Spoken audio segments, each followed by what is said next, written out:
de Benyamin Netanyahou depuis la Maison-Blanche, avec évidemment, vous l'avez vécu aussi également en direct, la signature historique de l'acte de reconnaissance par les États-Unis de la souveraineté d'Israël sur le plateau du Golan. Quelques mots avec vous, Emmanuel Mavon. Merci d'être resté avec nous. Vous êtes professeur de relations internationales à l'Université de Tel Aviv. Donc le Golan c'est fait, c'est un acte historique, un cadeau offert au peuple d'Israël, d'après les mots de Donald Trump.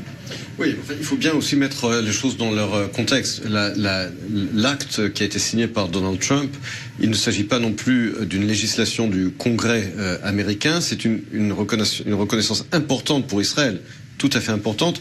Pour l'instant, il ne s'agit que, effectivement, des États-Unis, mais je pense que le message est important surtout pour la Syrie, pour l'Iran et pour la Russie, à savoir qu'il est complètement aberrant aujourd'hui de penser à un scénario dans lequel Israël se retirerait du plateau du Golan, alors que la Syrie elle-même n'existe plus. La Syrie s'est complètement désintégrée, a implosé, que le scénario d'une paix avec la Syrie aujourd'hui n'est pas du tout réaliste.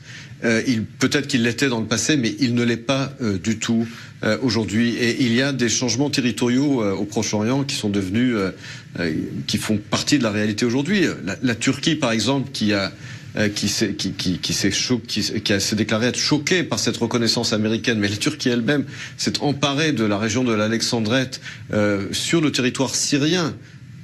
La Syrie française, à l'époque, le mandat français en Syrie en 1939. Donc c'est une annexion de facto sur ce territoire de l'Alexandrette. Donc la Turquie a changé le statu quo territorial et la Turquie n'était pas menacée par la Syrie, alors que la Syrie, elle, menace et a menacé Israël dans le passé à cause de la dénivellation qui finalement, cette dénivellation de la Syrie vers Israël et vers le lac de Tibériade. Mais surtout aujourd'hui, la Syrie est un État fantôme contrôlé finalement par l'Iran et que la présence iranienne en Syrie menace Israël directement. Et je pense qu'il y a un message très important vis-à-vis de la Syrie, vis-à-vis de l'Iran, vis-à-vis de la Russie également, mais également vis-à-vis de la Turquie.